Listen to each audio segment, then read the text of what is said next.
సంతానలేమితో బాధపడుతున్నారా? 899 రూపాయలకే fertility assessment package. వివరాలకి సంప్రదించండి.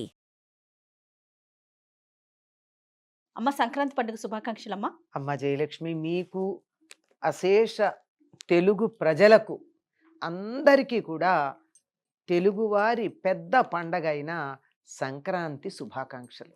మరి ఎప్పట్లాగానే పండుగ యొక్క విశిష్టత.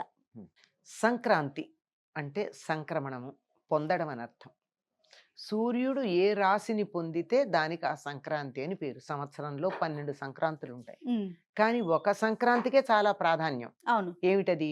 సూర్యుడు మకర మకర రాశిలో. రాశిలో ప్రవేశించేది. కారణం ఏమిటంటే దక్షిణాయనం వెళ్ళిపోయి ఉత్తరాయణం వస్తోంది. ఉత్తరాయణం అనేది పగటికి సంకేతం, దక్షిణాయనం అనేది రాత్రి. ఆ. దేవతలకి రాత్రి పగలు ఉండేది. అంటే మనకు ఒక సంవత్సరం గడిస్తే దేవతలకు ఒక రోజు అవుతుంది. అవును. కనుక సూర్యోదయ సమయం అన్నది ఎప్పుడు ప్రాధాన్యాన్ని సంతరించుకుంటుంది కదమ్మా. వెలుగంటే ఇష్టం కదా. అవును. అందులో అప్పటిదాకా చలి, అంతకుముందు వానలు, ఇవన్నీ అయిపోయి ఆహ్లాదకరమైనటువంటి వాతావరణంలో మనం ప్రవేశిస్తూ ఉంటాం గనక దీనికి చాలా ప్రాధాన్యం ఉంది. ఉత్తరాయణము. సూర్యుడు ఉత్తర దిశగా ప్రయాణం చేయడం అనేది ఒక విషయమైతే, మన శరీరంలో ఉండేటటువంటి మన ఆత్మకి ఆత్మకారకుడు సూర్యుడు. అంటే ఒక జీవుడు సాధనాపరంగా ఉన్నత స్థితికి వెళ్ళడానికి తగినటువంటి కాలం ఉత్తర దిశగా, అంటే ఊర్ధ్వముఖంగా ప్రయాణం చేయడానికి అనుకూలించేటటువంటి సమయం ఉత్తరాయణం. అందువల్ల దానికి అంతటి ప్రాధాన్యం ఉందమ్మా. ఈ ఉత్తరాయణ పుణ్యకాలం ఈ రకంగా జ్యోతిశాస్త్రపరంగా, యోగశాస్త్రపరంగా ఇటువంటి ప్రాధాన్యం కలిగి ఉండడమే కాకుండా, ఇది పంటలన్నీ ఇంటికి వచ్చి అందరూ సంతోషంగా ఆనందంగా కడుపు నిండా తిని చేతి నిండా దానం చేసుకునేటంత కాలం అది. తినటమే కాదు, తినటమే కాదు, దానం కూడా. ఇప్పుడు పల్లెటూళ్ళల్లో చేత్తో ఇవ్వరమ్మా ధాన్యం. ఈ సమయంలో గనక ఎవరు వచ్చినా గానీ అనేక మంది వస్తారు. భిక్షాటన జీవనోపాధిగా కలిగిన వాళ్ళు చాలా మంది ఉన్నారు మనకి. దాన్ని కూడా జీవనోపాధిగా మనం అంగీకరించాం. ఏదో నూనె కావళ్ళ వాళ్ళు, జంగం దేవర్లు, హరిదాసులు, విప్ర వినోదులు, ఇలా ఎంతమంది ఉన్నారో చెప్పలేం. తుమ్మెద తుమ్మెద అని పాటలు పాడుతూ వచ్చేటటువంటి వాళ్ళు, ఇంతమంది కాశీ కావిళ్ళు, వీళ్ళందరికీ కూడా సంవత్సరంలో ఈ నెల రోజులే వాళ్ళు భిక్షాటన చేసి సంవత్సరానికి సరిపడినటువంటి సొమ్ముని ఏర్పాటు చేసుకుంటారు. మిగిలిన కాలాల్లో కాయకష్టం చేసుకుంటారు. అటువంటిది ఎలా ఇస్తారు వాళ్ళకి దానాలు? ఇలా ఇవ్వరు, చాటలతో ఇస్తారు. మా చిన్నతనంలో అయితే మాకు కుంచాలు అడ్డలు ఉండేవి కదా. పిల్లలైతే సోల, అంతకన్నా మొయ్యలేరని చెప్పి, అందుకని ఆ కుంచాలతో కానీ లేకపోతే అడ్డ, అంటే 4-5 కిలోలు ఎంతో పడుతుంది అనుకుంటాను అది, దాంతో గానీ తీసుకెళ్ళి ఇచ్చేవాళ్ళం వచ్చిన వాళ్ళకి.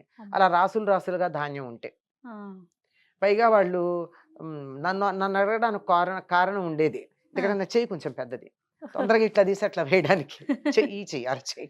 అందుకని ఇట్లా దోసిళ్లతో గాని, ఇలా ఒకసారి కదా ఇలా చాట పడితే వాళ్ళ జోలిలో పట్టకపోతే ఏం చేయాలి? దోసిలతో తీసి చాటల్లో పోయడం. అట్లా అనమాట. అట్లా ఇవ్వగలిగినంత, చేతి నిండా ఇవ్వగలిగినంత, కడుపు నిండా తినగలిగినంత, మనసు నిండా ఆనందించగలిగినంతటి సమయం ఇది. ఆనందం ఎందుకు అంటే, వానలు అయిపోయినాయి, చలి అయిపోయింది, ఇంకా ఎండలు రాలేదు, చాలా ఆహ్లాదకరంగా ఉండేటటువంటి వాతావరణం. అందుకని చాలా వేడుకగా జరుపుకునేది ఇది. ఈనాడు ఏం చేస్తారు అంటే, దీన్ని తప్పనిసరిగా కొత్త బియ్యం వస్తాయి.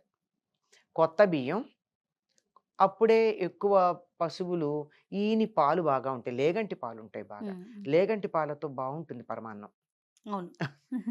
పెరుగు కూడా రుచిగా ఉంటుంది, ఆరోగ్యం కాదు కానీ. వెన్న నెయ్యి తరిపి పాలలో వచ్చిన రుచికి తేగంటి పాలే. కనుక లేగంటి పాలు వేసి, కొత్త బియ్యం వేసి, కొత్త బెల్లంతో పరమాన్నం వండి దేవుడికి నైవేద్యం పెడతారు. ఇలా పాలు పొంగితే దీన్నే పొంగల్ అంటూ ఉంటారు తమిళులు. అంటే ఆ పొంగడానికే దానికి ప్రాధాన్యం. మనం కూడా పాలు పొంగిస్తాం. ఈ పాలు పొంగించుకుంటూ ఈ పొంగలి తయారు చేసి బొమ్మలకి నైవేద్యం పెట్టడం, ఆ తర్వాత ఇంట్లో లక్ష్మీనారాయణ పూజ చేసి దేవుడికి నైవేద్యం పెట్టడం. తప్పనిసరిగా కట్టె పొంగలి, ఈ పాలతో చేసిన పొంగలి, 2 పొంగళ్ళు ఈ సమయంలో నివేదన చేస్తాం ప్రధానంగా. అందుకని అంటే మీకు ఎంత ఉంది అంటే, అలా పాలు పొంగి ఇల్లంతా వడ్డినా మాకు ఆనందమే. ఆ, అంత జీవితం కూడా అలా పొంగినట్టు ఉంటుంది అని చెప్పేటటువంటి అంతటి ఆనందకరమైనటువంటి సమయం అమ్మ. అది తమ విభవం కొద్దీ ఒక్కొక్కళ్ళు ఈ సంక్రాంతి పండుగని చాలా గొప్పగా చేసుకుంటారు.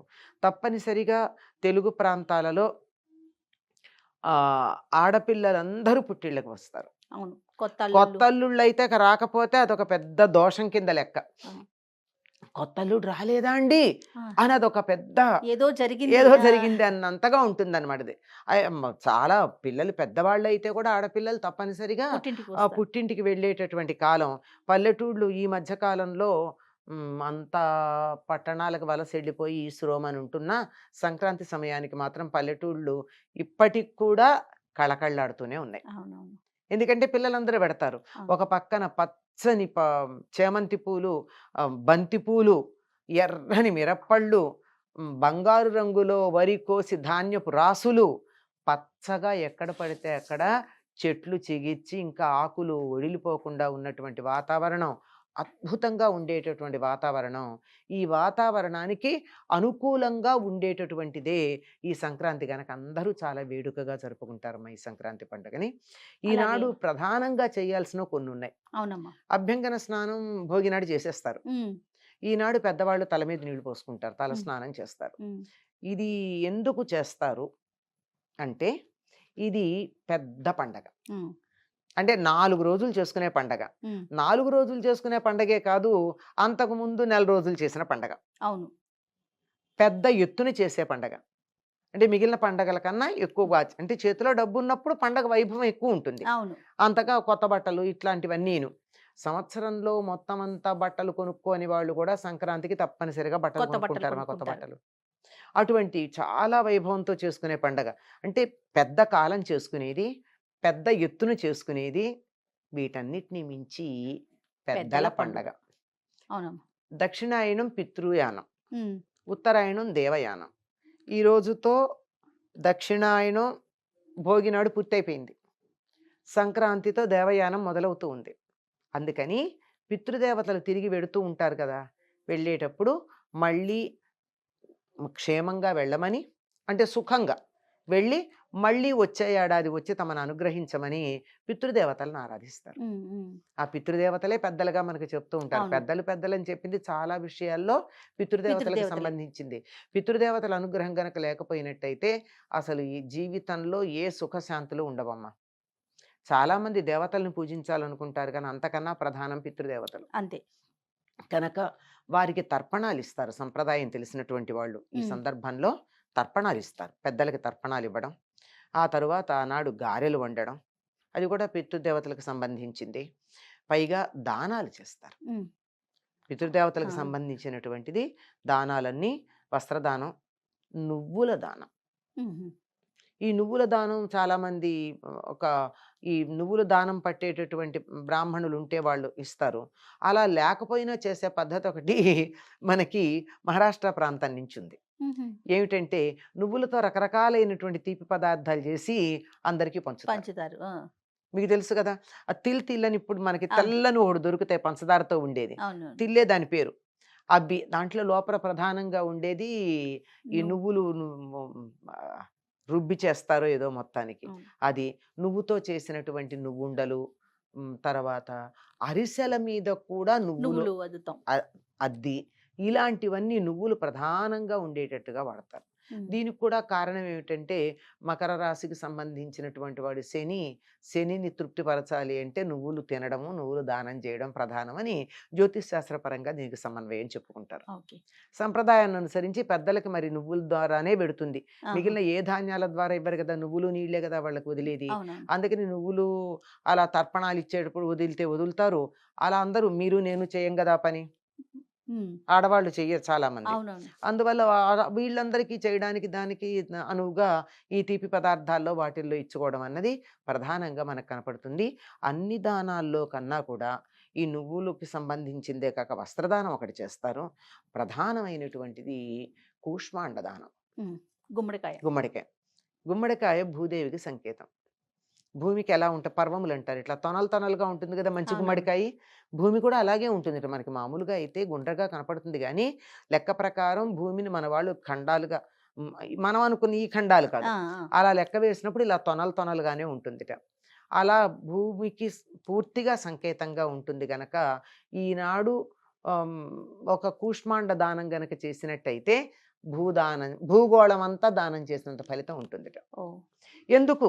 అది కూడా మరి ప్రతిదానికి అదే. సమస్య ఉంటుంది కదా, ఎందుకు అని. బలిచక్రవర్తి పరిపాలిస్తున్నాడు, నిన్ననేగా అనుకున్నాం మనం. అవును. ఈ 3 రోజులు భూమిని పరిపాలించడానికి వస్తాడు అని చెప్పి ఒక సంప్రదాయాన్ని అనుసరించి ఈ 3 రోజులు అనుకుంటాం. కొంతమంది ఏం చెప్తారంటే దీపావళి ఆ మర్నాడు ఉండేటి బలిపాడ్యమి అవ్వని చెప్తారు. ఉమ్. ఏదైనా ఎక్కువ మంది విశ్వసించేది ఈనాడు కూష్మాండ దానం చేయడంలో ఉన్న ప్రాధాన్యం తెలియజెప్పేటటువంటిది ఇది.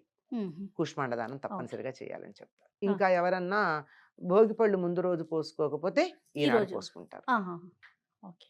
ఇంట్లో పెట్టిన బొమ్మలకు హారతులు ఇస్తారు. ఆ, నిన్న పేరంటం కుదరని వాళ్ళు ఇవాళ చేసుకుంటారు. ఓకే. నిన్నటి కార్యక్రమాలు ఏ అయితే జరగలేదో అవకాశం ఉంటే మరుసటి ఆ, రోజు ఇవాళ చేసుకుంటారు. చేసుకోవచ్చు. ఓ. కొంతమంది 3 రోజులు చేస్తారు. అమ్మ, ఇప్పుడు పెద్దలకు పెట్టే దానంలో పెద్ద కొడుకే చేయాలి అలాంటి ఏమైనా నియమాలు ఉంటాయమ్మా? అలా ఏం లేదమ్మా. ఉమ్. పెద్ద కొడుకు తప్పనిసరిగా చెయ్యాలి. అవకాశం ఉన్నట్టయితే అందరూ కొడుకులందరూ ఒక చోట చేరి చేస్తే చాలా బాగుంటుంది. ఉహు. ఇప్పుడు తద్దినాలు అవి పెడతారు కదమ్మా. అవును. తద్దినం పెట్టేటప్పుడు పెద్ద కొడుకు పెడతాడు, పక్కన ఎడం పక్కన చిన్న కొడుకు ఉంటాడు. ఉమ్. రెండో కొడుకు ఎందుకు కావాలంటే ఎడం పక్కన ఉండేవాళ్ళు లేకపోతే ఎట్లా అని ఒక మాట అంటారు. ఉహు. అంటే అందించటానికి చిన్న అదేలే. కొడుకు ఉండాలి, కలిపి పెడతారు. అట్లా కాకుండా ఒకవేళ మరి తలొక చోట ఉన్నారు, మరి వాళ్ళ పితృదేవతలకు అన్నగారు పెడతారు, ఆ, పెట్టరని కాదు, తప్పనాలు. ఆ. ఈ విశ్వాసం ఉన్న కుటుంబాల్లో పెడతారు కదా. అట్లాంటప్పుడు చిన్న కొడుకు కూడా దూరంగా ఉంటే చేయొచ్చు. ఆహా. దగ్గర ఉంటే చెప్పలేం కానీ ఓకే. దూరంగా ఉంటే చేయొచ్చు. ఓకే. దగ్గరుంటే కూడా ఈ తర్పణాలు ఇవ్వడానికి ఎవరికి వాళ్ళు ఇవ్వాల్సిందే. ఆ, ఇప్పుడు తద్దినం పెట్టడం అన్నది కలిసి చేస్తే మంచిది. ఆ, ఈ తర్పణాలు ఇవ్వడాలు లాంటివి అందరూ ఇవ్వాలి. ఆ, పెద్ద ఇప్పుడు అక్కడ ఒక కొడుకు, ఇద్దరు ముగ్గురు కొడుకులు ఉన్నారు అనుకోండి, పెద్ద కొడుకు చేస్తుంటే కూడా తర్పణాలు పక్కన తమ్ముడు కూడా ఇస్తాడు కదా. అవును. ఇక్కడ ఇలాగే ఇస్తారు. ఆహా. కాకపోతే అలాంటి చోట్ల చేసేటప్పుడు వీరు చేస్తూ ఉన్న పెద్ద కొడుకు పేరు చెప్తారు. ఇప్పుడు కాశీ గయా వంటి పుణ్యక్షేత్రాల్లో కూడా చేస్తుంటారు కదమ్మా, తర్పణాలు వదిలిపెడుతుంటారు కదా, ఆ. అప్పుడు ఎలా చేయాలమ్మా?